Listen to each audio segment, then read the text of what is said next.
Hello केम छो मजामा छो घरे छो सेफ छो ओके गुड चलो तो लेक्चर नंबर 4 ની શરૂઆત કરીએ છે ઓકે લાસ્ટ વિડિયો સુધીમાં આપણે ઇલેક્ટ્રોકેમિકલ સેલ શું છે અને ઇલેક્ટ્રોકેમિકલ સેલના જે કોન્સેપ્ચ્યુઅલ ક્વેશ્ચન્સ છે એની જે માહિતી તમને ખબર હોવી જોઈએ એટલી પૂરેપૂરી મેં ટ્રાય કરી છે કે તમારા સુધી પહોંચી જાય ઓકે चलो तो इलेक्ट्रोकेमिकल सेल विषे शू जाणो छो तमे अत्यारे माइंड में शू जाणो छो अथवा तो शू तमारा माइंड में होवुं जोईए तो कि इलेक्ट्रोकेमिकल सेल एटले भाई कोई एवुं उपकरण कोई एवो सेल कोई एवी बेटरी के जे रासायनिक ऊर्जा थकी रासायनिक ऊर्जा सुधी आपणने विद्युत ऊर्जा मेळवी आपे रासायनिक ऊर्जा थकी आपणने विद्युत ऊर्जा मेळवी आपे एवुं कोई उपकरण एवं कोई बैटरी एवं कोई सेल ठीक है पहला तो आटली माहिती खबर है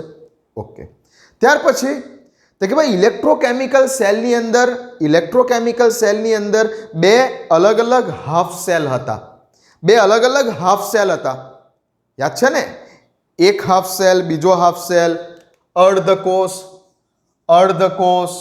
कोई पूछे कि अर्धकोष एटले शुं तो जारे कोई मेटलनी पट्टी ने जारे कोई धातुनी पट्टी ने अरे धातुनी पट्टी बोलो कि अधातुनी पट्टी बोलो ओके कोई पण एक मटीरियल ने पछी ए धातु होय अधातु होय गमे ते होय कोई धातुनी पट्टी ने अत्यारे मानी लो कोई धातुनी पट्टी ने ज्यारे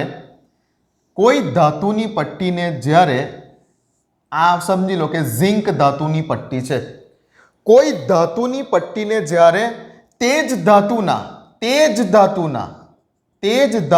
क्षारना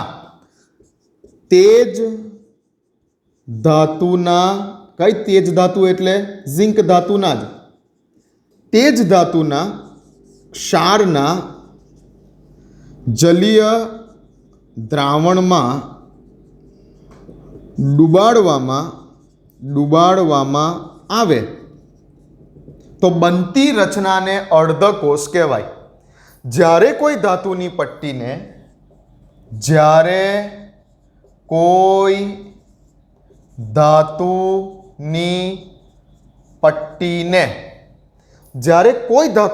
ने तेज धातुना अहींया जिंक धातुनी पट्टी छे तो जिंक धातुनुं ज कोई क्षारनुं जलीय द्रावण जोईए एटले समझो कि जिंक सल्फेट के जेमां पण ऑलरेडी जिंक छे जे धातुनी पट्टीने डूबाड़ेली छे अने जेमां डूबाड़ेली छे ते सोल्यूशन पण तेज धातुनुं क्षारनुं कोईक जलीय द्रावण जोईए तो जिंकनी पट्टी छे तो सोल्यूशन पण जिंक सल्फेटनुं कोई कहे के सर मारे जिंक सल्फेटनुं द्रावण मारे नथी लेवुं सर अने शुं हुं जिंक क्लोराइडनुं द्रावण लई शकું ओके लई शकाय छे जे कई पण द्रावण लो छो तेनी अंदर ते धातुनो कंईक ने कंईक आयन्स होवो जोईए एटले अहींया पण तमारी पासे Zn+2 छे तो SO4-2 छे आ द्रावणमां पण तमारी पासे Zn+2 हशे अने Cl- हशे इम्पोर्टન્ટ छे जिंकनो आयन तमे जिंक धातुनी पट्टीने डूबाड़ी छे तो जिंकनो आयन तमारा द्रावणमां होवो जोईए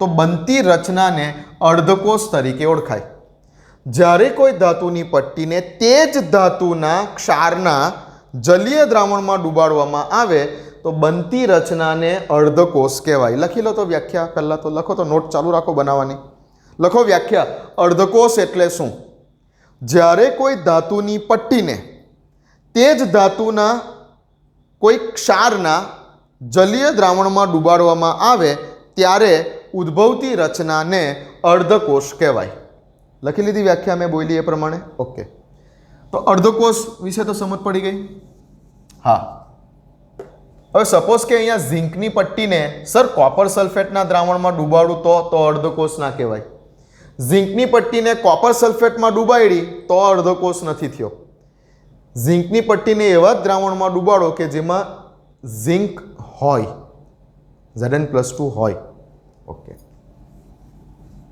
ક્લિયર છે ચાલો તો અર્ધકોષ વિશેની વાત કરી હવે જ્યારે આપણે બે અર્ધકોષોને જોડતા હતા एक बाजुनो अर्धकोष बीजी बाजुनो अर्धकोष ज्यारे आपणे बे अर्धकोषोने जोड़ता था त्यारे संपूर्ण कोष बनतो तो संपूर्ण कोष बने छे अने संपूर्ण कोष उपर एनोड ક્ષાર સેતુ અને કેથોડ. એનોડ ઉપર યાદ રાખવાનું છે કે ઓક્સિડેશન જ થાય છે અને કેથોડ ઉપર યાદ રાખવાનું છે કે રિડક્શન જ થાય છે. મીન્સ ઓક્સિડેશન રિડક્શન એટલે કે રેડોક્સ પ્રક્રિયા થવાથી આપણો જે સંપૂર્ણ કોષ તૈયાર થયેલો છે એ કોષમાંથી વિદ્યુત પ્રવાહનું વહન શરૂ થાય છે. એટલે કે ઇન શોર્ટ રાસાયણિક ઉર્જાનું રૂપાંતર વિદ્યુત ઉર્જામાં થાય છે. ક્લિયર છે આટલી બાબતો? ઓકે. એક શોર્ટ ક્વેશ્ચન આપેલો હતો, કેટલાકે ભૂલ કરેલી છે ભાઈ. તમે જુઓ કે એનોડ ઉપર ઓક્સિડેશન થાય છે. હવે એનોડ ઉપર ઓક્સિડેશન થાય છે એટલે હંમેશા વિદ્યુત રાસાયણિક કોષમાં થતી પ્રક્રિયા દરમિયાન એનોડ ઉપર ઓક્સિડેશન જ થવાનું છે અને એનોડ ઉપર ઓક્સિડેશન થવાને કારણે એનોડનું વજન હંમેશા ઘટે છે. એનોડ તરીકે જે ધાતુનો સળિયો લીધો હશે તે એનોડનું વજન હંમેશા ઘટશે, કેમ કે તેના પર ઓક્સિડેશન થશે અને ઓક્સિડેશન થવાને કારણે ધાતુના સળિયામાં રહેલા આયનો દ્રાવણમાં જવાના છે. ઓક્સિડેશન થવાને કારણે ધાતુના સળિયામાં રહેલા આયનો દ્રાવણમાં જવાના છે, Zn+2 આયનો. એટલે આની અંદરથી આયનો ઓછા થવાના છે. એટલે ધાતુનું વજન હંમેશા ઘટે જ્યારે તેના પર ઓક્સિડેશનની પ્રોસેસ થાય ત્યારે.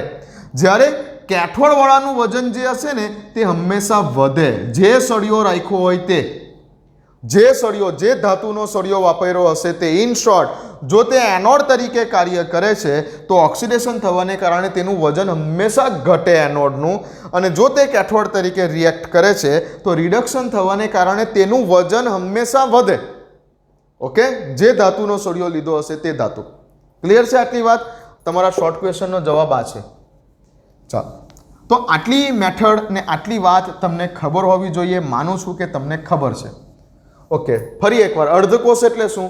તો કે જ્યારે કોઈ ધાતુની પટ્ટીને તે જ ધાતુના ક્ષારના કોઈક જલીય દ્રાવણમાં ડૂબાડેલી છે તો આટલી રચનાને અર્ધકોષ તરીકે ઓળખાય છે.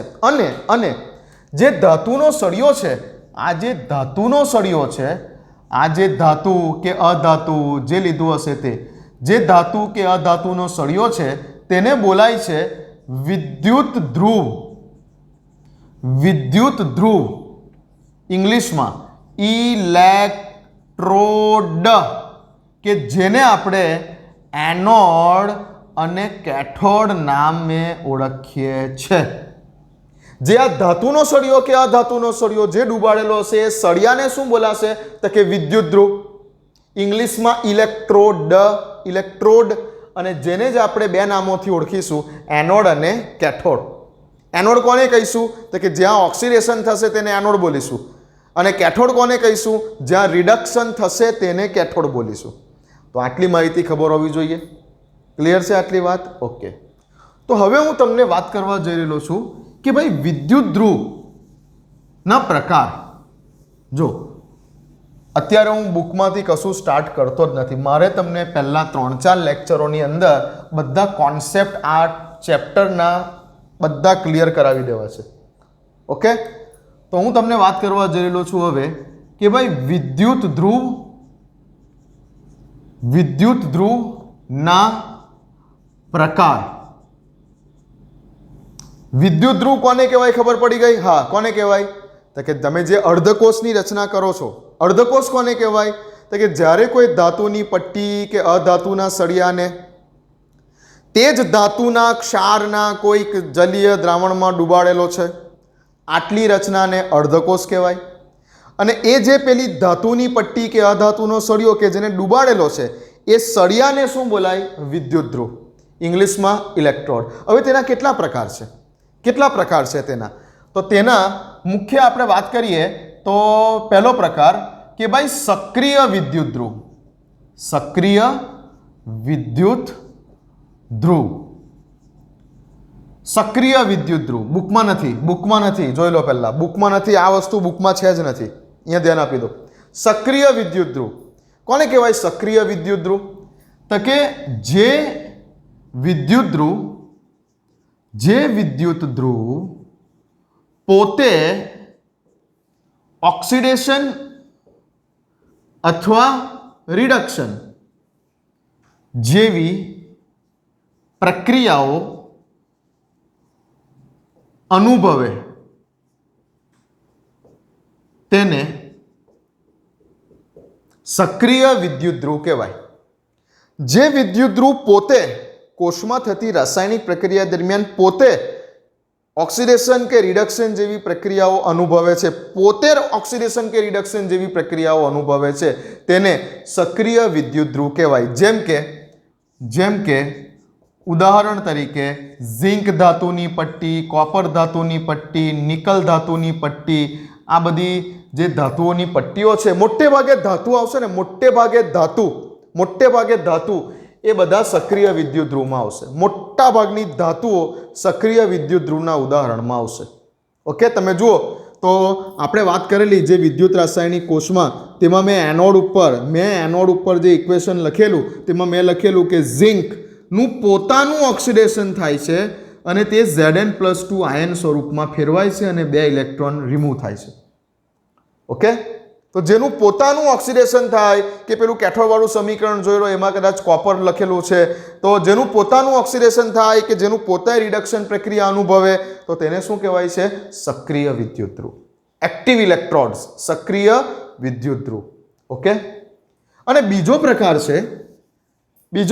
છે વિદ્યુત ધ્રુવમાં નિષ્ક્રિય વિદ્યુત ધ્રુવ.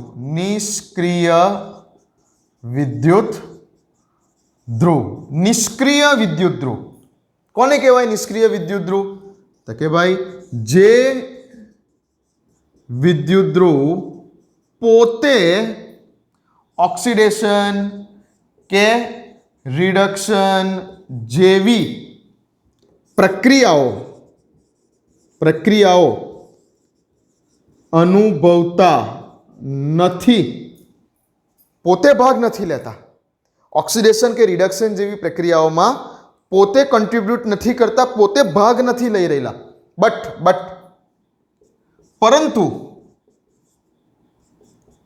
તેમની સરફેસ પર, તેમની સપાટી ઉપર ઓક્સિડેશન કે રિડક્શન જેવી પ્રક્રિયાઓ થવા દે છે,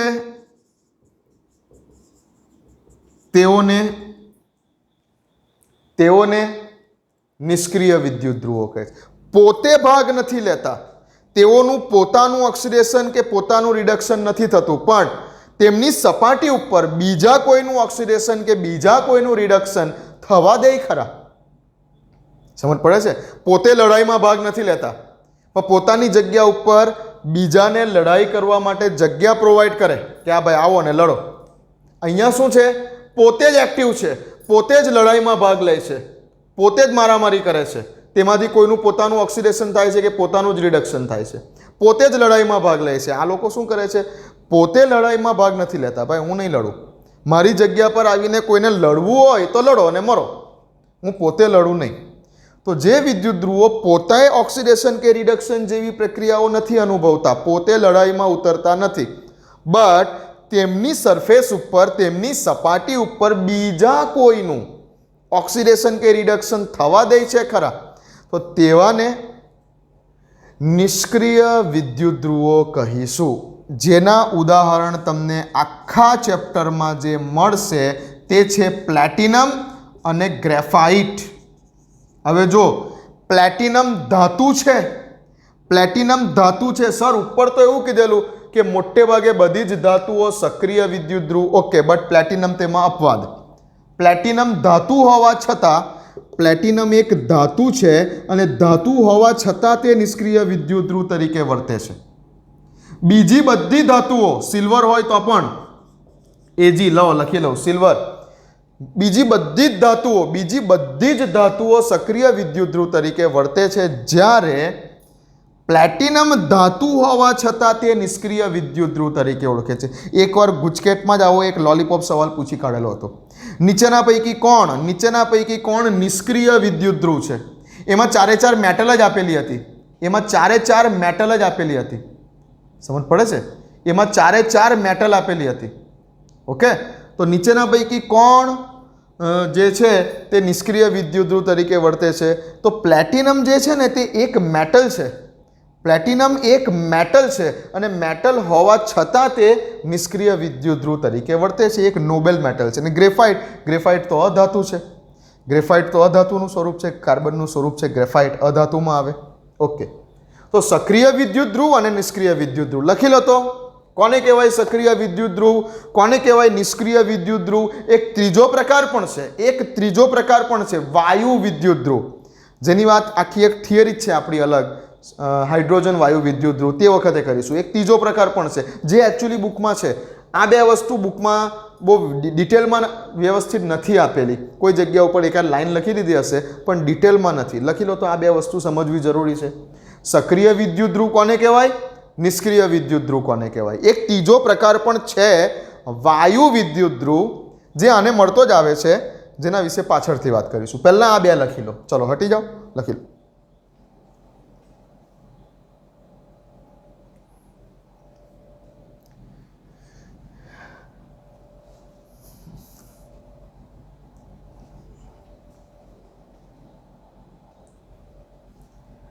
લખી લીધું. ઓકે, ચાલો. તો વિદ્યુત ધ્રુવના પ્રકાર વિશે વાત કરી આપણે. હવે આપણે જઈએ છીએ આગળ. હવે વાત કરવાની છે આપણે વિદ્યુત ધ્રુવ પોટેન્શિયલ વિશે. હવે આપણે વાત કરીશું વિદ્યુત ધ્રુવના પોટેન્શિયલ.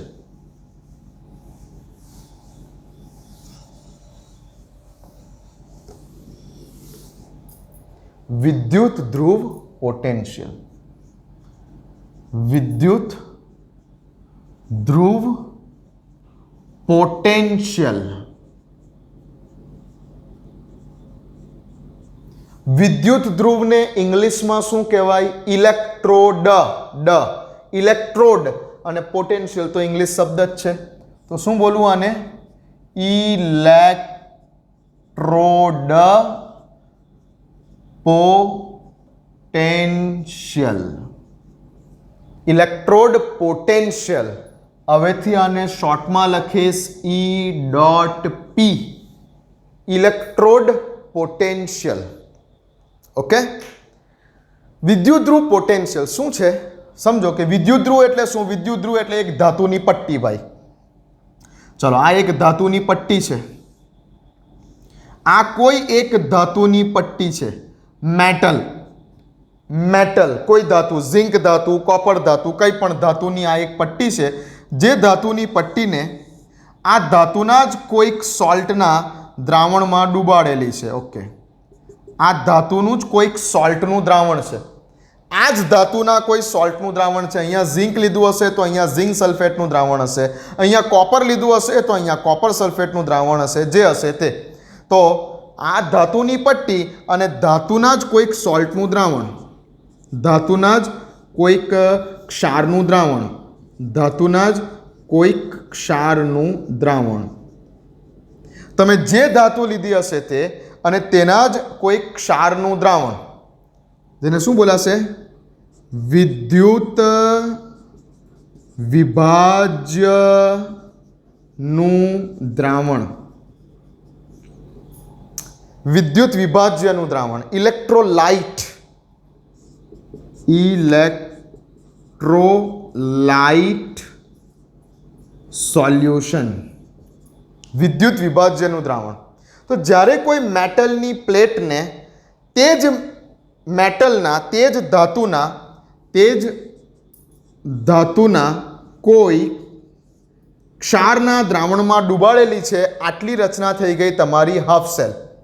આટલી રચના થઈ ગઈ તમારી હાફ સેલ. અને આ ધાતુની પટ્ટી જે ડૂબાડી છે તેને વિદ્યુત ધ્રુવ કહેવાય. હવે વાત કરવાની છે વિદ્યુત ધ્રુવ પોટેન્શિયલ એટલે શું.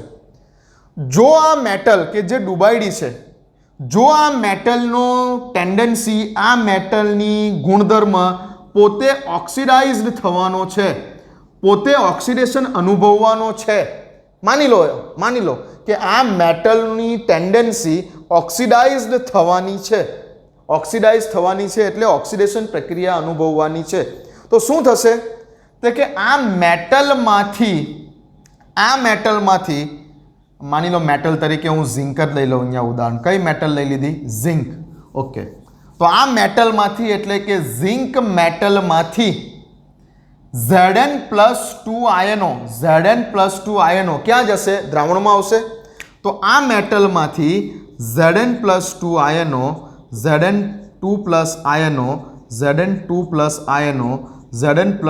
આયનો જો આ મેટલનો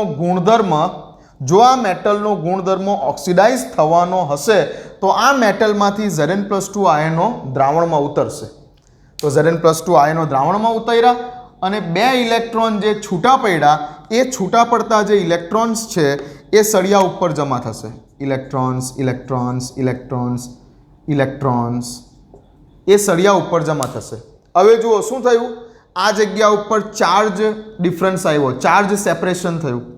અહીંયા ઋણ વીજભાર, સળિયા ઉપર ઋણ વીજભાર જમા થઈ ગયો. અંદર રહેલા દ્રાવણમાં Zn+2 એટલે પોઝિટિવ ચાર્જ જમા થઈ ગયો.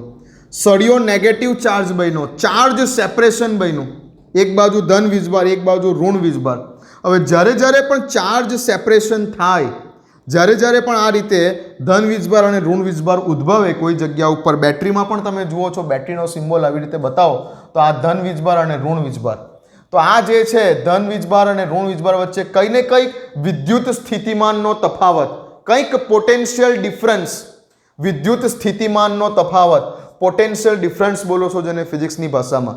તો જે જગ્યા ઉપર ચાર્જ ડિફરન્સ આવી જાય, ચાર્જ સેપરેશન થાય ત્યારે કંઈક પોટેન્શિયલ ડિફરન્સ ઉદ્ભવે. અહીં આ ધન વીજભાર અને ઋણ વીજભારને કારણે કંઈક પોટેન્શિયલ ડિફરન્સ જનરેટ થયો. એ જ પોટેન્શિયલ ડિફરન્સને આપણે બોલીએ છીએ electrode potential. Okay, electrode potential એટલે શું? આ વસ્તુ કોઈ વસ્તુ બુકમાં સમજાવેલી જ નથી ભાઈ, સમજી લો. આ કોઈ વસ્તુ તમને બુકમાં નહીં મળે, બુકમાં મળવાની નથી. બુકમાં તો સીધી જ વાત કરી દેશે કે જ્યારે કોઈ હાફ સેલને સ્ટાન્ડર્ડ હાઇડ્રોજન ઇલેક્ટ્રોડ સાથે જોડીને સંપૂર્ણ કોષ બનાવી દેવામાં આવે ત્યારે મળતા EMFને વિદ્યુતધ્રુવ પોટેન્શિયલ કહેવાય. અરે શું કારેલા! બુકમાં એવું કહી દેશે કે કોઈ પણ ઇન્ડિવિઝ્યુઅલી હાફ સેલનો પોટેન્શિયલ મેઝર કરી શકાતો નથી. ઓકે, મેઝર નથી કરી શકાતો, એક્સેપ્ટેબલ. બટ એ એકચ્યુઅલી શું છે? ઇલેક્ટ્રોડ પોટેન્શિયલ એકચ્યુઅલી શું છે? તો જ્યારે કોઈ મેટલની પ્લેટને તેના કોઈ સોલ્ટના સોલ્યુશનમાં મૂકવામાં આવે છે તો જો તે મેટલની ટેન્ડન્સી ઓક્સિડાઇઝ થવાની છે અથવા તો રિડ્યુસ થવાની છે, બેમાંથી કોઈ પણ ટેન્ડન્સી હોઈ શકે છે. અહીંયા મેં ઓક્સિડાઇઝ થતું બતાવેલું છે, એ જ વસ્તુ હું રિડ્યુસના ફોર્મમાં પણ બતાવી શકું છું. તો જો તે મેટલની ટેન્ડન્સી, અહીંયા મેં લીધી છે ઝિંક મેટલ, તો જો આ ઝિંક મેટલની ટેન્ડન્સી ઓક્સિડાઇઝ થવાની છે તો આ રીતે ઓક્સિડેશન પ્રક્રિયા થશે અને Zn+2 આયનો દ્રાવણમાં આવશે. Zn+2 દ્રાવણમાં આવશે એટલે સળિયાની ઉપર નેગેટિવ ચાર્જ, પેલા બાકી રહ્યા ઇલેક્ટ્રોન તે સળિયા ઉપર આવશે. તો સળિયાની ઉપર નેગેટિવ ચાર્જ જનરેટ થયો, દ્રાવણમાં પોઝિટિવ ચાર્જ જનરેટ થયો એટલે અહીંયા ચાર્જ સેપરેશન થયું. એક જગ્યાએ પોઝિટિવ ચાર્જ વધારે, એક જગ્યાએ નેગેટિવ ચાર્જ વધારે, તો ચાર્જનું સેપરેશન થયું. અને જ્યારે પણ આ રીતે ચાર્જનું સેપરેશન થાય ત્યારે કંઈક વિદ્યુત સ્થિતિમાનનો તફાવત ઉદ્ભવે અને આ જ વિદ્યુત સ્થિતિમાનના તફાવતને આપણે બોલીએ છીએ આ વિદ્યુતધ્રુવનો પોટેન્શિયલ, ઇલેક્ટ્રોડનો પોટેન્શિયલ, EP, ઇલેક્ટ્રોડનો પોટેન્શિયલ બોલીશું. હા, આ ઇલેક્ટ્રોડનો પોટેન્શિયલ હાફ સેલ હશે તો મેઝર કરવું પોસિબલ નથી. હાફ સેલના ફોર્મમાં મેઝર કરવું પોસિબલ નથી. એના માટે કમ્પ્લીટ સેલની રચના કરવી પડે. એ પાછળની થિયરી છે આપણે. બટ અત્યારે સમજો તો ખરા કે ઇલેક્ટ્રોડ પોટેન્શિયલ શું છે. એક ફિલિંગ્સ તો લો કે ઇલેક્ટ્રોડ પોટેન્શિયલ કોને કહેવાય. ઓકે, સમજ પડી ગઈ ઇલેક્ટ્રોડ પોટેન્શિયલ કોને કહેવાય. અહીંયા શું થયું તો કે અહીંયા ઓક્સિડેશન થવાને કારણે આ ચાર્જ સેપરેશન થયું. કઈ પ્રોસેસ થવાને કારણે? ઓક્સિડેશનની પ્રોસેસ થવાને કારણે આ ચાર્જનું સેપરેશન થયું. એક બાજુ પોઝિટિવ ચાર્જ, એક બાજુ સળિયા પર નેગેટિવ ચાર્જ. આવું કેમ થયું? ઓક્સિડેશનની પ્રોસેસ થવાને કારણે. તો આ જે ઇલેક્ટ્રોડ પોટેન્શિયલ છે, અહીંયા જે ઇલેક્ટ્રોડ પોટેન્શિયલ ડેવલપ થાય છે, આ ઇલેક્ટ્રોડ પોટેન્શિયલને ઓક્સિડેશન પોટેન્શિયલ બોલાશે. ઓક્સિડેશન પોટેન્શિયલ બોલાશે. જે અહીંયા ઇલેક્ટ્રોડ પોટેન્શિયલ છે, આ ઇલેક્ટ્રોડ પોટેન્શિયલને ઓક્સિડેશનનો પોટેન્શિયલ કહેવાય. ઓકે, એ જ રીતે જો અહીંયા કઈ પ્રોસેસ થઈ હોતે, જો આ જગ્યા ઉપર રિડક્શનની પ્રોસેસ થઈ હોતે અને આ રીતે જે ચાર્જ સેપરેટ થયા હોતે તો તે વખતે ઇલેક્ટ્રોડ પોટેન્શિયલને શું બોલતે? રિડક્શન પોટેન્શિયલ બોલતે. ઓકે, ઓક્સિડેશનની પ્રક્રિયા થવાને કારણે જે પોટેન્શિયલ ડેવલપ થયો તેને ઓક્સિડેશન પોટેન્શિયલ બોલો. રિડક્શનની પ્રક્રિયા થવાને કારણે જે પોટેન્શિયલ ડેવલપ થયો તેને રિડક્શન પોટેન્શિયલ બોલો. ક્લિયર છે આટલી વાત? ઓકે, ઓક્સિડેશન પોટેન્શિયલને EOXI તરીકે લખાશે. રિડક્શન પોટેન્શિયલનો સિમ્બોલ ERED તરીકે લખાશે. સમજી ગયા?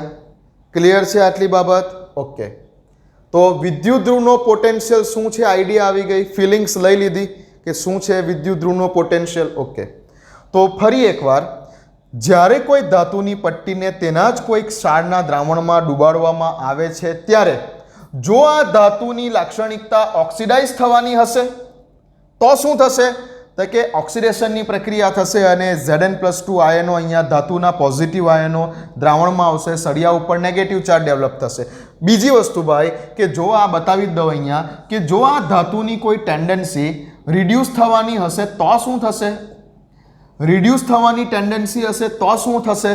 તો કે સપોઝ કે આ જગ્યા ઉપર કોપર સલ્ફેટનું દ્રાવણ છે. ઓકે, અને આ જગ્યા ઉપર તમે કોપરની પટ્ટીને કોપર સલ્ફેટના દ્રાવણમાં ડૂબાડેલી છે, એટલે આ જગ્યા ઉપર Cu+2 ઓલરેડી દ્રાવણમાં કોપરના આયનો છે. તો જો આ ધાતુની ટેન્ડન્સી રિડ્યુસ થવાની હશે તો શું થશે? તો કે તો આ જ વખતે રિડક્શનની પ્રક્રિયા થશે. અહીંયા બતાવું, રિડક્શનની પ્રક્રિયા થશે. કઈ રીતે? તો કે Copper+2 આયનો કે જે દ્રાવણમાં હતા, Copper+2 આયનો કે જે દ્રાવણમાં હતા તે સળિયા પર ચાલ્યા જશે.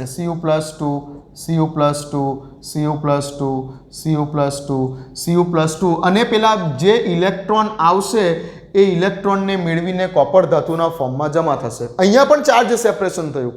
આ વખતે તમારો ઇલેક્ટ્રોડ કયો બની ગયો? ધન વીજભાર ધરાવતો. અને સોલ્યુશનમાં બીજું શું બાકી રહી ગયું? ઋણ વીજભાર ધરાવતા સલ્ફેટ આયનો. એટલે અહીંયા પણ ધન વીજભાર અને ઋણ વીજભાર વચ્ચે ચાર્જ સેપરેશન થશે. આ જગ્યા ઉપર પણ ધન વીજભાર અને ઋણ વીજભાર વચ્ચે ચાર્જ સેપરેશન થશે. અહીંયા ચાર્જ સેપરેશન કેમ થયું? ઓક્સિડેશન પ્રક્રિયા થવાને કારણે. અહીંયા ચાર્જ સેપરેશન કેમ થયું? રિડક્શન પ્રક્રિયા થવાને કારણે. તો જે આ ચાર્જ સેપરેટ થાય છે અને જેને કારણે જે પોટેન્શિયલ ઉદ્ભવે છે જેને આપણે ઇલેક્ટ્રોડ પોટેન્શિયલ બોલીશું. જો ઓક્સિડેશન પ્રક્રિયા થવાને કારણે પોટેન્શિયલ ઉદ્ભવે છે તો તેવા ઇલેક્ટ્રોડ પોટેન્શિયલને ઓક્સિડેશન પોટેન્શિયલ બોલીશું. જો રિડક્શન પ્રક્રિયા થવાને કારણે પોટેન્શિયલ ઉદ્ભવે છે તો તેવા ઇલેક્ટ્રોડ પોટેન્શિયલને આપણે રિડક્શન પોટેન્શિયલ બોલીશું. ક્લિયર? ઓકે, ચાલો, ક્લિયર છે આ વાત? હા, તો હવે શોર્ટમાં લખી દો. ઓકે, શોર્ટમાં લખી દો. હું જે લખાવું છું, જો ભાઈ બુકમાં તો આ છે જ નથી, આ મેં મારી જાતે ડેવલપ કરેલા કોન્સેપ્ટ છે. બેઝિક તમારા કોન્સેપ્ટને ક્લિયર કરવા માટે. ઠીક છે? બુકમાં તો આ બધી વસ્તુ નહીં મળે. તો પહેલાં બુકમાંથી સ્ટાર્ટ કરીશું જ. પહેલાં થોડાક 3-4-5 લેક્ચર આટલું તો સમજી લો. તો ઇલેક્ટ્રોડ પોટેન્શિયલ એટલે શું? ઇલેક્ટ્રોડ પોટેન્શિયલ એટલે શું? તો ઇલેક્ટ્રોડ પોટેન્શિયલ એટલે લખો મારી સાથે, નોટ બનાવો. દેખાય છે ને બરાબર બોર્ડ ઉપર?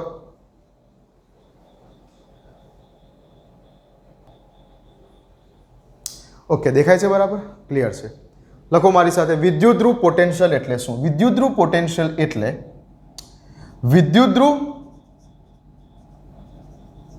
વિદ્યુત ધ્રુવ અને તેના દ્રાવણમાં રહેલા આયનો વચ્ચેના વીજ સ્થિતિમાનના તફાવતને આ શબ્દને તમે ફિઝિક્સમાં પોટેન્શિયલ ડિફરન્સ બોલો છો અને પોટેન્શિયલ ડિફરન્સનો એકમ તમે ફિઝિક્સમાં વોલ્ટના નામથી ઓળખો છો. વોલ્ટ, વીજ સ્થિતિમાનનો તફાવત. તો વિદ્યુત ધ્રુવ એટલે કે પેલો સળિયો જે ડૂબાડેલો છે તે, અને તેનું દ્રાવણ, અને દ્રાવણમાં રહેલા આયનો. તો વિદ્યુત ધ્રુવ, ફરી એકવાર સમજી લો, આ તમે કોઈક વિદ્યુત ધ્રુવ લીધો, આ દ્રાવણ લીધું, આ ધાતુની પટ્ટી લીધી, આને શું બોલશો? વિદ્યુત ધ્રુવ. કઈ ધાતુનો વિદ્યુત ધ્રુવ? સમજી લો કે ઝિંક ધાતુનો વિદ્યુત ધ્રુવ. ઓકે. અને આ દ્રાવણ કોનું? તો કે ઝિંક સલ્ફેટનું. આ દ્રાવણ કોનું? ઝિંક સલ્ફેટનું. તો વિદ્યુત ધ્રુવ એટલે કે આ ઝિંક ધાતુનો સળિયો અને તેના દ્રાવણમાં રહેલા આયનો. બની શકે અહીંયા કે આની ટેન્ડન્સી ઓક્સિડાઇઝ થવાની છે, તો દ્રાવણમાં Zn+2 આયનો ઉદ્ભવે. બની શકે દ્રાવણમાં Zn+2 આયનો ઉદ્ભવે. તો વિદ્યુત ધ્રુવ એટલે કે આ વિદ્યુત ધ્રુવ એટલે કે જે તે મેટલ અને તેના દ્રાવણમાં રહેલા આયનો. હવે Zn+2 આયનો દ્રાવણમાં જશે તો સળિયા પર કયો ચાર્જ આવી જશે? માઇનસ ચાર્જ, ઇલેક્ટ્રોન છૂટા પડવાને કારણે. તો વિદ્યુત ધ્રુવ અને તેના દ્રાવણમાં રહેલા આયનો વચ્ચેના વીજ સ્થિતિમાનના તફાવત. ચાર્જ સેપરેટ થયો, આ બાજુ ધન વીજભાર દ્રાવણમાં, સળિયા પર ઋણ વીજભાર. તો જે વીજ સ્થિતિમાનનો તફાવત ડેવલપ થયો એ વીજ સ્થિતિમાનના તફાવતને શું કહેવાય છે?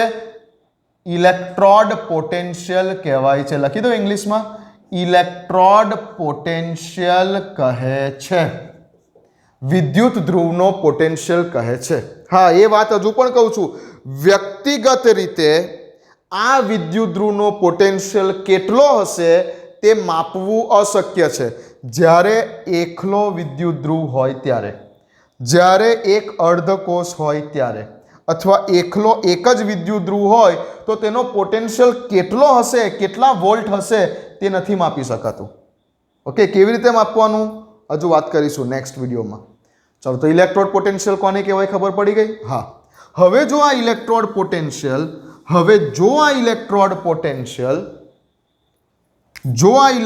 પોટેન્શિયલ ઓક્સિડેશન પ્રક્રિયાને કારણે ઉદ્ભવ્યો હશે, જો આ ઇલેક્ટ્રોડ પોટેન્શિયલ ઓક્સિડેશન પ્રક્રિયા થવાથી ઉદ્ભવ્યો હશે,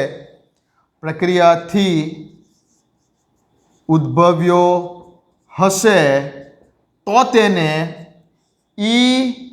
ઓક્સિડેશન કહેવાશે. તો તેને શું બોલાશે? ઓક્સિડેશન પોટેન્શિયલ બોલાશે. બટ જો આ ઇલેક્ટ્રોડ પોટેન્શિયલ કઈ પ્રક્રિયા થવાથી? તો કે રિડક્શનની પ્રક્રિયા થવાથી ઉદ્ભવ્યો હશે, તો આ જ રિડક્શન પોટેન્શિયલને રિડક્શન તરીકે ઓળખાશે. ઓકે, તો ઓક્સિડેશન પોટેન્શિયલ અને રિડક્શન પોટેન્શિયલ, બીજા બે શબ્દો આવ્યા. ઓકે, લખી લો, આટલું હટી જાઓ, લખી લો.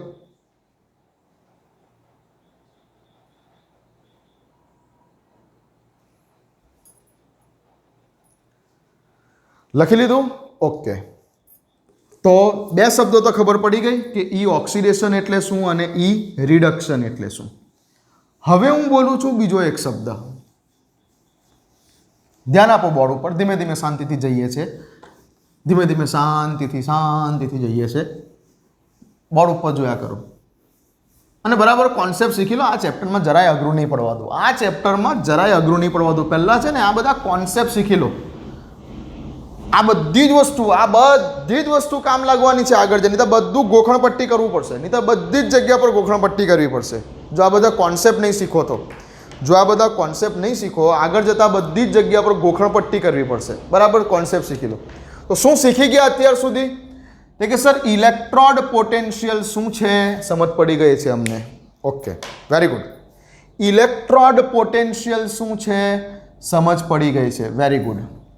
સર હવે અમને એ પણ સમજ પડી ગયેલી છે કે ઓક્સિડેશન પોટેન્શિયલ શું છે એ પણ સમજ પડી ગયેલી છે. Okay, very good. સર હવે અમને એ પણ સમજ પડી ગઈ કે રિડક્શન પોટેન્શિયલ એટલે શું. Okay, very good.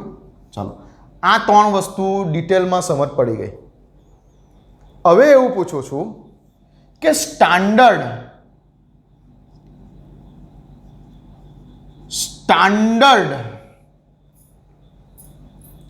Electrode potential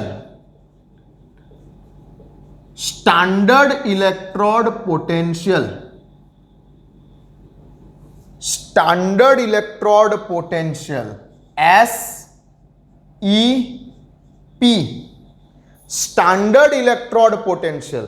sir electrode potential તો સમજ પડી, પણ સ્ટાન્ડર્ડ ઇલેક્ટ્રોડ પોટેન્શિયલ એટલે શું? સ્ટાન્ડર્ડ ઇલેક્ટ્રોડ પોટેન્શિયલ એટલે કે તમે જ્યારે આ ઇલેક્ટ્રોડ પોટેન્શિયલની વાત કરો છો, તમે ઇલેક્ટ્રોડ પોટેન્શિયલની વાત કેવી રીતે કરો છો? ફરી એકવાર જોઈ લો કે તમે કોઈ પાત્રમાં કોઈ ધાતુની પટ્ટીને ડૂબાડી, મેટલ કંઈ પણ ધાતુની પટ્ટીને ડૂબાડી, અને આ દરમિયાન અહીંયા હું ઝીંક જ લયા કરું એટલે તમને એક્ઝેક્ટલી આઈડિયા આવ્યા જ કરે કે હું શેની વાત કરું છું.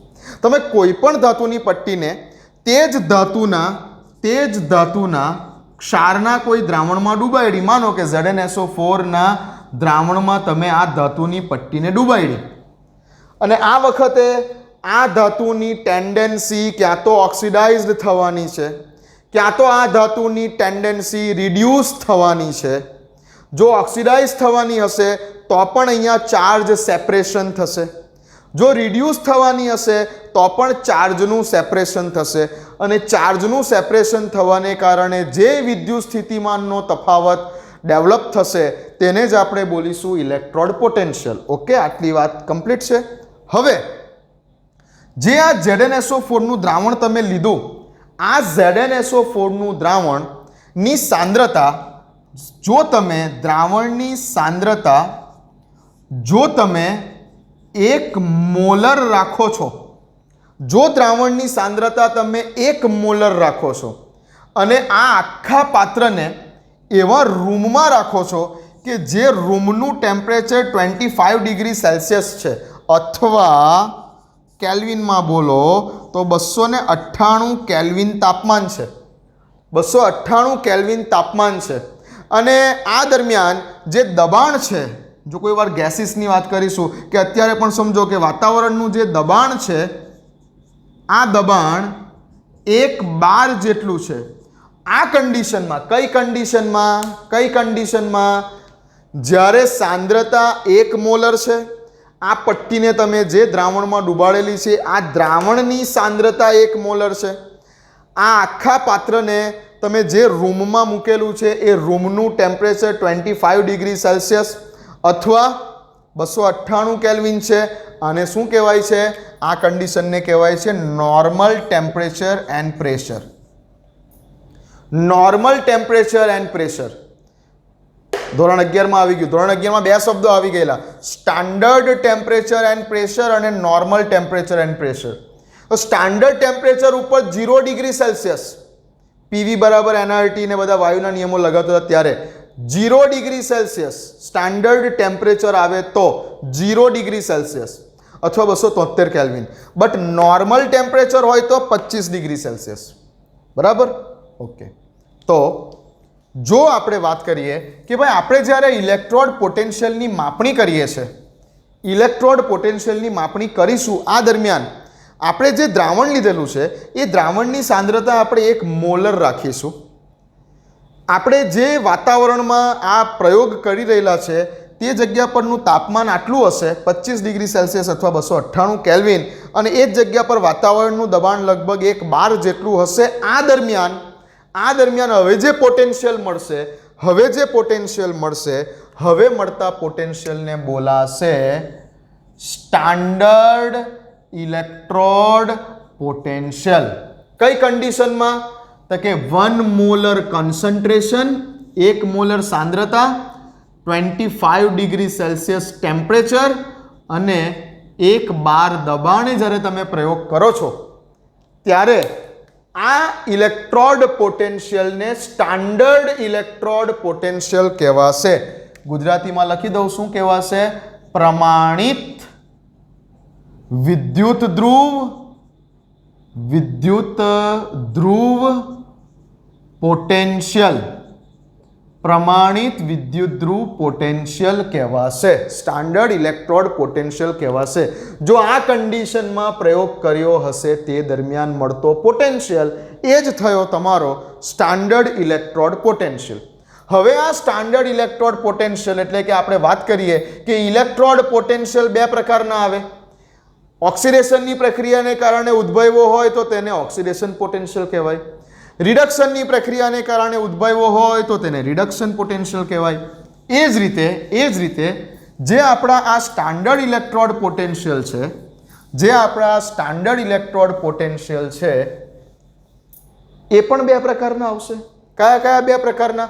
તો કે ભાઈ જો તે ઓક્સિડેશનની પ્રક્રિયાને કારણે ઉદ્ભવ્યો હશે તો તેને સ્ટાન્ડર્ડ એટલે કે હવે ઈની ઉપર નોટ કરવાનું, ઈની ઉપર મીંડું કરવાનું. ઈની ઉપર મીંડું કરો છો, નોટ કરો છો, ઝીરો બતાવો છો, એનો અર્થ કે તે સ્ટાન્ડર્ડ છે. તો ઈ નોટની વેલ્યુ સ્ટાન્ડર્ડ ઓક્સિડેશન પોટેન્શિયલ ને આ રીતે દર્શાવાશે. સ્ટાન્ડર્ડ ઇલેક્ટ્રોડ પોટેન્શિયલ એટલે કે આ બધી જ શરતોનું પાલન કર્યા બાદ મળેલો પોટેન્શિયલ. એ જ રીતે આ તમારો કોઈ પણ ટેમ્પરેચર ઉપર કે કોઈ પણ કન્સન્ટ્રેશન ઉપર મળતો ઓક્સિડેશન પોટેન્શિયલ. બટ આ કેવો? સ્ટાન્ડર્ડ એટલે કે આટલા જ તાપમાને, આટલા જ દબાણે અને આટલી સાંદ્રતા હોય ત્યારે. અને એ જ રીતે ઈ નોટ રિડક્શન. ઉપર નોટ કરું ને, નોટ એનો અર્થ શું થાય? ઉપર જે આ નોટ કરેલું છે તેનો અર્થ શું થાય? સ્ટાન્ડર્ડ. સ્ટાન્ડર્ડ એટલે શું? તો કે ભાઈ આટલું તાપમાન, આટલું દબાણ અને આટલી સાંદ્રતા ઉપર મળેલ પોટેન્શિયલ. ક્લિયર છે? લખી લો. આ ઇલેક્ટ્રોડ પોટેન્શિયલ શું, ઓક્સિડેશન પોટેન્શિયલ શું, રિડક્શન પોટેન્શિયલ શું, આગળ પતાવ્યું. હવે નવી વાત ચાલુ કરી, સ્ટાન્ડર્ડ ઇલેક્ટ્રોડ પોટેન્શિયલ. તો ઇલેક્ટ્રોડ પોટેન્શિયલ ઉપરથી સ્ટાન્ડર્ડ ઇલેક્ટ્રોડ પોટેન્શિયલ શું અને ઓક્સિડેશન પોટેન્શિયલ જ. બટ જો આ બધી ટેમ્પરેચર અને પ્રેશર ઉપર વેલ્યુ નક્કી કરી હશે તો આને જ બોલાશે પ્રમાણિત ઓક્સિડેશન પોટેન્શિયલ, આને બોલાશે પ્રમાણિત રિડક્શન પોટેન્શિયલ. ઓકે, વેલ્યુ કંઈ બહુ નહીં બદલાય, સ્ટાન્ડર્ડ કન્ડિશનને ફોલો કરી હશે તો તેને સ્ટાન્ડર્ડ ઓક્સિડેશન પોટેન્શિયલ કે સ્ટાન્ડર્ડ રિડક્શન પોટેન્શિયલ કહેવાશે. લખી લો. ક્લિયર? આટલી બાબત પણ ક્લિયર થઈ ગઈ? ઓકે, આટલી બાબત પણ ક્લિયર થઈ ગઈ. હા, હવે હું તમને એવું પૂછું કે ભાઈ આ ઝિંક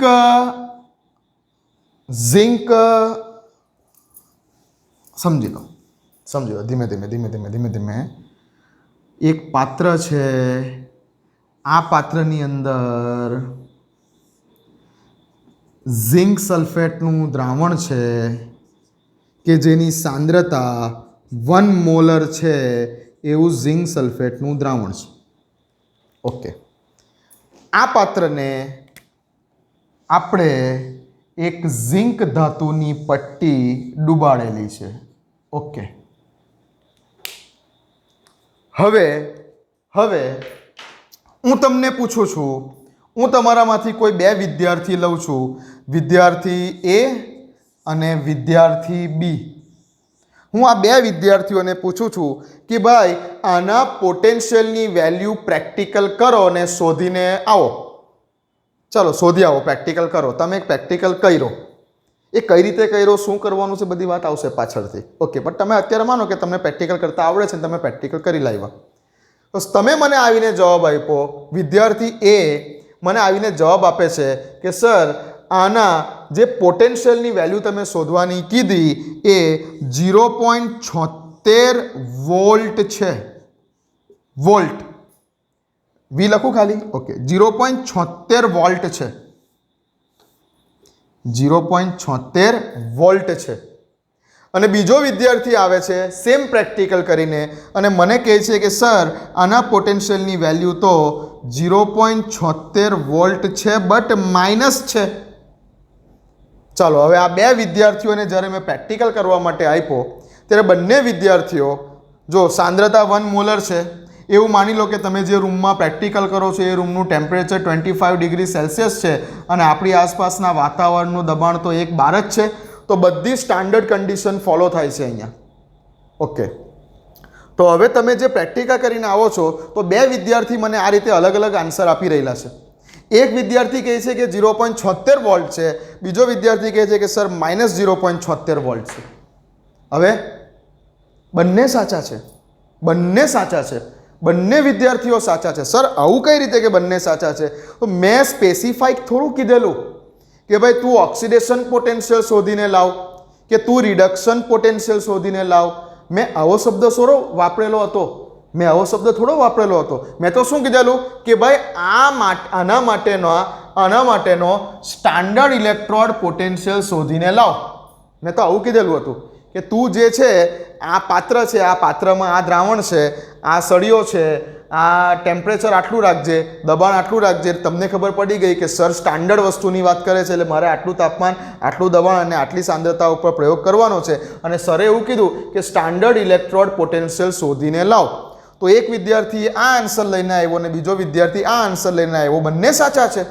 મેં એવું થોડું કીધેલું કે તું ઓક્સિડેશન પોટેન્શિયલ શોધીને લાવ કે તું રિડક્શન પોટેન્શિયલ શોધીને લાવ. કોઈ વિદ્યાર્થીને એમ લાગ્યું કે આની ટેન્ડન્સી ઓક્સિડાઇઝડ થવાની છે, એને એ રીતે પ્રેક્ટિકલ કર્યો. કોઈ વિદ્યાર્થીને એમ લાગ્યું કે આની ટેન્ડન્સી રિડ્યુસ થવાની છે, તો એને એ રીતે પ્રેક્ટિકલ કર્યો. તમને થોડી ખબર છે પ્રેક્ટિકલ કરતાં પહેલાં કે તમારે કઈ રીતે સેટઅપ કરવાનું છે, કે આની ટેન્ડન્સી કેવી તમારે રાખવાની છે. તમને એમ લાગ્યું કે આપણે એમ માનીને ચાલીએ કે આની ટેન્ડન્સી ઓક્સિડાઇઝ થવાની છે. કોઈ બીજા વિદ્યાર્થીને એમ લાગ્યું કે આની ટેન્ડન્સી રિડ્યુસ થવાની છે, એને એ રીતે કંઈ સેટઅપ ગોઠવ્યું હશે, સ્ટાન્ડર્ડ હાઇડ્રોજન ઇલેક્ટ્રોડ કે કોઈનો ઉપયોગ કર્યો હશે વગેરે વગેરે. બધી વાત પછી આવશે. બટ તમને સ્પેસિફાઈ કહેવામાં નહોતું આવ્યું ને કે તમે ઓક્સિડેશન પોટેન્શિયલ શોધીને લાવો કે રિડક્શન પોટેન્શિયલ શોધીને લાવો. તમને તો શું કહેવામાં આવેલું, આ બંને વિદ્યાર્થીઓને તો શું કહેવામાં આવેલું કે ભાઈ તમે સ્ટાન્ડર્ડ ઇલેક્ટ્રોડ પોટેન્શિયલ શોધીને લાવો. પછી એ ઓક્સિડેશન હોય કે રિડક્શન હોય એવું સ્પેસિફાઈ કીધું નહોતું. તો આ વિદ્યાર્થીએ શું કર્યું? આ વિદ્યાર્થીએ સરને જવાબ આપ્યો કે સર 0.76 છે, બટ સર મેં તો ઈ નોટ ઓક્સિડેશન શોધેલું છે, મેં તો તેનો ઓક્સિડેશન પોટેન્શિયલ શોધેલો છે. ઓકે, એટલે આ સાચો છે. પણ આ વિદ્યાર્થી કહેશે કે સર હું પણ ખોટો નથી, સર મેં તો આનો ઈ નોટ રિડક્શન પોટેન્શિયલ શોધેલો છે. એટલે બંને સાચા છે. સરે બંનેને ફૂલ માર્ક્સ આપવા પડે. ઓકે, તો કહેવાનો અર્થ એ થયો કે ભાઈ ઓક્સિડેશન પોટેન્શિયલ અને રિડક્શન પોટેન્શિયલ વચ્ચેનો રિલેશન શું છે? ઓક્સિડેશન પોટેન્શિયલ અને રિડક્શન પોટેન્શિયલ વચ્ચેનો રિલેશન શું છે?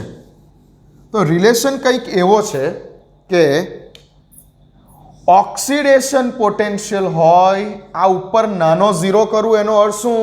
તો કે પ્રયોગ કરતી વખતે ટેમ્પરેચર 25 ડિગ્રી સેલ્સિયસ રાખેલું છે, દબાણ 1 બાર છે અને જે દ્રાવણ છે એ દ્રાવણની સાંદ્રતા 1 મોલર છે.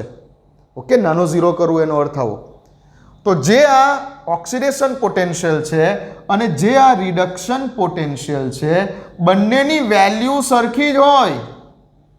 Oxidation potential is always equal to reduction potential, but the sign are opposite. જો ઓક્સિડેશન પોટેન્શિયલ ધનમાં હોય તો રિડક્શન પોટેન્શિયલનું મૂલ્ય ઋણ હોય. જો ઓક્સિડેશન પોટેન્શિયલનું મૂલ્ય ઋણ હોય તો રિડક્શન પોટેન્શિયલનું મૂલ્ય ધન હોય. કહેવાનો અર્થ એટલો છે કે મૂલ્યો સરખા જ હોય. 0.76 0.76, આ વેલ્યુ જો પ્લસમાં હોય તો આ વેલ્યુ માઇનસમાં હોય, આ વેલ્યુ જો માઇનસમાં હોય તો આ વેલ્યુ પ્લસ હોય. યાદ રાખો, oxidation potential is always equal to reduction potential, but the sign are opposites. આ પ્લસમાં તો આ માઇનસમાં, ઊંધું બોલો, આ માઇનસમાં તો આ પ્લસમાં. ઓકે, હવે હું તમને એવું પૂછું કે ભાઈ કોપર, સપોઝ કે હું તમને એવું પૂછું કે ઈ નોટ કોપર, હું આવું લખું Cu/Cu+2, ઓળખો તો આને. આ મેં કયો પોટેન્શિયલ લખ્યો છે? ઓક્સિડેશન પોટેન્શિયલ લખ્યો કહેવાય કે રિડક્શન પોટેન્શિયલ લખ્યો કહેવાય? ઓળખો તો આને. તો કે ભાઈ કોપર જે પહેલું છે તેમાં ઓક્સિડેશન આંક કેટલો છે? 0. કોપર +2 છે તેનો ઓક્સિડેશન આંક કેટલો છે? +2. ઓક્સિડેશન આંકમાં વધારો કે ઓક્સિડેશન આંકમાં ઘટાડો? 0 થી +2 વધારો કે ઘટાડો? વધારો.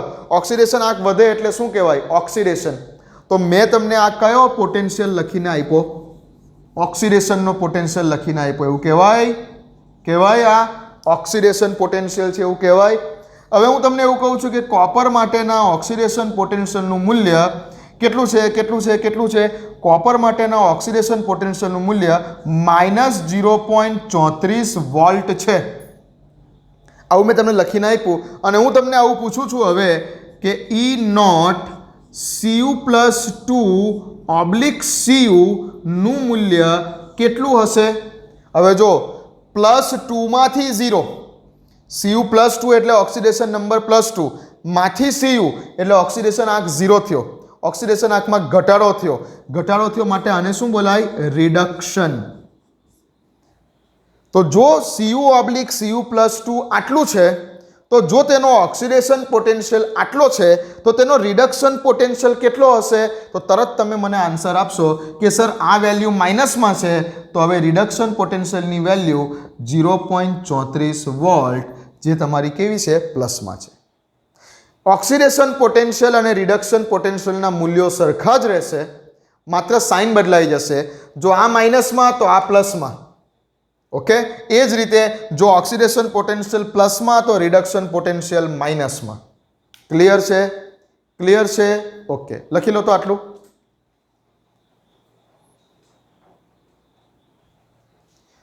ચલો, લખાઈ ગયું છે આટલું? હા, ક્લિયર ને? હા, ચલો બીજું એક એક્ઝામ્પલ આપી દઉં. બીજું એક એક્ઝામ્પલ આપું આનું જ. શું આપું? E0 Ag+/Ag is equal to 0.80 volt. કયો પોટેન્શિયલ છે આ? આ મેં જે લખ્યું એ ઓક્સિડેશન પોટેન્શિયલ લખો કે રિડક્શન પોટેન્શિયલ લખો? ઓળખો પહેલાં તો, કોઈ ગોખવાનું નથી.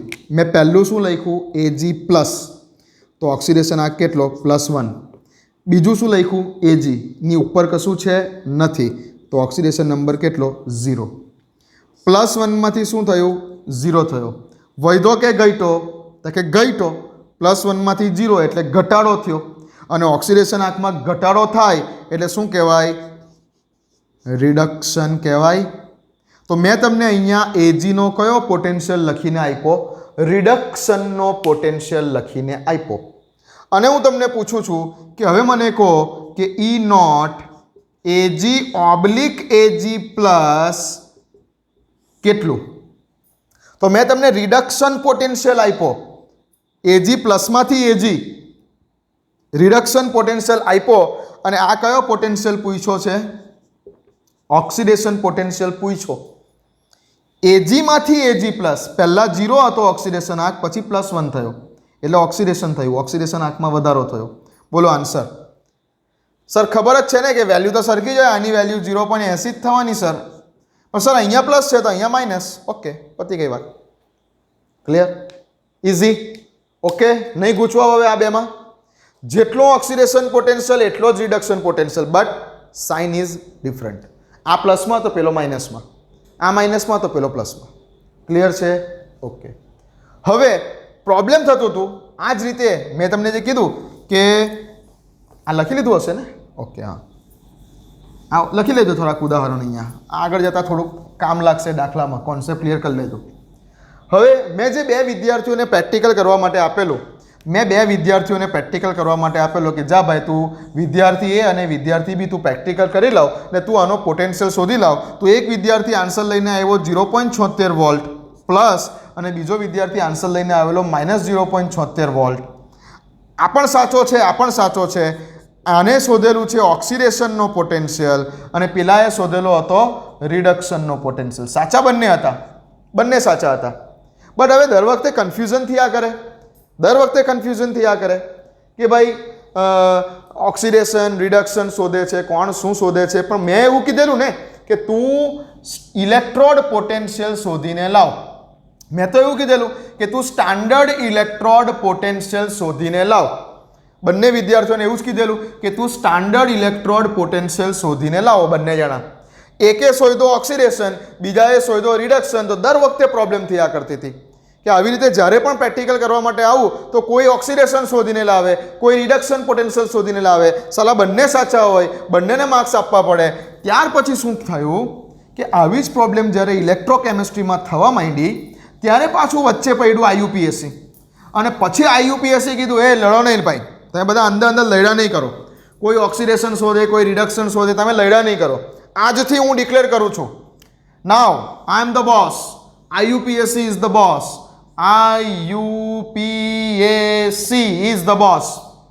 આઈયુપીએસસી ડિક્લેર કરે છે હવેથી આજ પછી કે જ્યારે પણ તમે ઇલેક્ટ્રોડ પોટેન્શિયલની વાત કરશો અથવા તમે સ્ટાન્ડર્ડ ઇલેક્ટ્રોડ પોટેન્શિયલની વાત કરશો ત્યારે ઇલેક્ટ્રોડ પોટેન્શિયલ કે સ્ટાન્ડર્ડ ઇલેક્ટ્રોડ પોટેન્શિયલને તમે કોની ભાષામાં રજૂ કરશો? તમે હંમેશા રજૂ કરશો રિડક્શનના અનુસંધાનમાં જ. હવે આઈયુપીએસસી ડિક્લેર કરે છે કે હવે મારા માટે એટલે કે આઈયુપીએસસી માટે અને વિજ્ઞાન જગતના બધા જ વિદ્યાર્થીઓ માટે બોલો કે સાહેબો માટે બોલો કે રિસર્ચ સ્ટુડન્ટ માટે બોલો, બધા માટે ઇલેક્ટ્રોડ પોટેન્શિયલ અથવા સ્ટાન્ડર્ડ ઇલેક્ટ્રોડ પોટેન્શિયલનો મિનિંગ શું છે? ઓક્સિડેશનને ભૂલી જાઓ, ફરગેટ, ઓક્સિડેશનને ફરગેટ કરી દો. હવે બધા જ માટે ઇલેક્ટ્રોડ પોટેન્શિયલ બોલો કે સ્ટાન્ડર્ડ ઇલેક્ટ્રોડ પોટેન્શિયલ બોલો, બધા જ માટેનો અર્થ શું છે? રિડક્શનના અનુસંધાનમાં બધાએ બોલવાનું, કોઈએ ઓક્સિડેશનના અનુસંધાનમાં બોલવાનું નહીં. એટલે પહેલાં વિદ્યાર્થી એ અને વિદ્યાર્થી બી જ્યારે આ રીતે બંને રિઝલ્ટ લઈને આવેલા, આ જવાબ લઈને આવેલો, આ જવાબ લઈને આવેલો, એટલે પહેલાં મારે બંનેને સાચું આપવું પડતું હતું. બંનેને સાચું આપવું પડતું હતું જ્યારે આઈયુપીએસસીએ આવું ડિક્લેર નથી કર્યું ત્યારે. પણ હવે આઈયુપીએસસીએ ડિક્લેર કરી દીધું કે ભાઈ જ્યારે પણ તમને ઇલેક્ટ્રોડ પોટેન્શિયલ કે સ્ટાન્ડર્ડ ઇલેક્ટ્રોડ પોટેન્શિયલ શોધવા આપે કે બોલવાનું કહે ત્યારે તમારે કોની ભાષામાં બોલવાનું? રિડક્શનવાળી ભાષામાં બોલવાનું. એટલે તમારે ઓક્સિડેશનવાળી ભાષામાં બોલવાનું જ નહીં. તો હવે સ્ટાન્ડર્ડ ઇલેક્ટ્રોડ પોટેન્શિયલ કે ઇલેક્ટ્રોડ પોટેન્શિયલ કંઈ પણ બોલો, તમારે કોની ભાષામાં બોલવાનું? ENOT રિડક્શનના અનુસંધાનમાં જ બોલવાનું, ઓક્સિડેશનના અનુસંધાનમાં બોલવાનું નહીં. એટલે આઈયુપીએસસીએ નક્કી કરી નાખ્યું કે ભાઈ પ્રમાણિત વિદ્યુતધ્રુવ પોટેન્શિયલ એટલે પ્રમાણિત રિડક્શન પોટેન્શિયલ જ. પ્રમાણિત વિદ્યુતધ્રુવ પોટેન્શિયલના બે ટાઈપ હતા. સ્ટાન્ડર્ડ ઇલેક્ટ્રોડ પોટેન્શિયલને બે રીતે બોલી શકાતો હતો, ઓક્સિડેશનની રીતે અને રિડક્શનની રીતે. બંને રીતે બોલી શકાતો હતો અને બંને રીતે સાચું પણ છે. પણ પેલી ગૂંચવણ ના થાય એટલે આઈયુપીએસસીએ નક્કી કરી નાખ્યું કે ભાઈ તમે હવે પછી સ્ટાન્ડર્ડ ઇલેક્ટ્રોડ પોટેન્શિયલને જે બે અલગ અલગ રીતે બોલી શકતા હતા, ભલે તમે બોલો, પણ આઈયુપીએસસી એવું કહે છે કે તમે કઈ ભાષામાં બોલો? રિડક્શનની ભાષામાં બોલો. બોલી શકો છો બંને રીતે, પણ આઈયુપીએસસી કોનો સ્વીકાર કરશે? તમે રિડક્શનની ભાષામાં બોલો છો તેનો જ સ્વીકાર કરશે. તો સ્ટાન્ડર્ડ ઇલેક્ટ્રોડ પોટેન્શિયલ એટલે ક્યાં તો ઓક્સિડેશન પોટેન્શિયલ કાં તો રિડક્શન પોટેન્શિયલ, પ્રમાણિત. બટ આઈયુપીએસસીએ હવેથી કહી દીધેલું છે કે મારા માટે, આઈયુપીએસસી માટે, એટલે કે હવે આઈયુપીએસસી માટે એટલે મારા માટે પણ ને તમારા માટે પણ લાગુ પડે. હવે પછી સ્ટાન્ડર્ડ ઇલેક્ટ્રોડ પોટેન્શિયલનો અર્થ પ્રમાણિત રિડક્શન પોટેન્શિયલ થશે. આપણે ઓક્સિડેશનની મેથડથી નહીં બોલીશું, કેમ કે આઈયુપીએસસીએ સ્ટાન્ડર્ડ ઇલેક્ટ્રોડ પોટેન્શિયલ એ રિડક્શન પોટેન્શિયલના અનુસંધાનમાં રજૂ કરવો એવું જાહેર કરી દીધેલું છે. ઓકે, ક્લિયર થઈ જશે આટલી વાત? ચલો, તો આજે બધી આ જ બાબતો શીખવાડવાની હતી. અને હવે આપણે સ્ટાર્ટ કરીશું આગળ જતાં ધીમે ધીમે કોષનો પોટેન્શિયલ. આ તો આપણે અર્ધકોષના પોટેન્શિયલની વાત કરી. હવે આપણે કોષનો પોટેન્શિયલ કેવી રીતે શોધવાનો છે, કેવી રીતે મેં વાત કરી કે હાફ સેલનો પોટેન્શિયલ જ્યારે કોઈ વિદ્યુતધ્રુવ કે હાફ સેલ એકલો હોય ત્યારે નથી શોધી શકાતો. એના માટે પણ તમારે સ્ટાન્ડર્ડ હાઇડ્રોજન ઇલેક્ટ્રોડનો ઉપયોગ કરવો પડશે. કોષનો પોટેન્શિયલ કેવી રીતે શોધી શકાય છે, અને પછી ફાઇનલી ઈ સેલ, બિન પ્રમાણિત કોષનો પોટેન્શિયલ.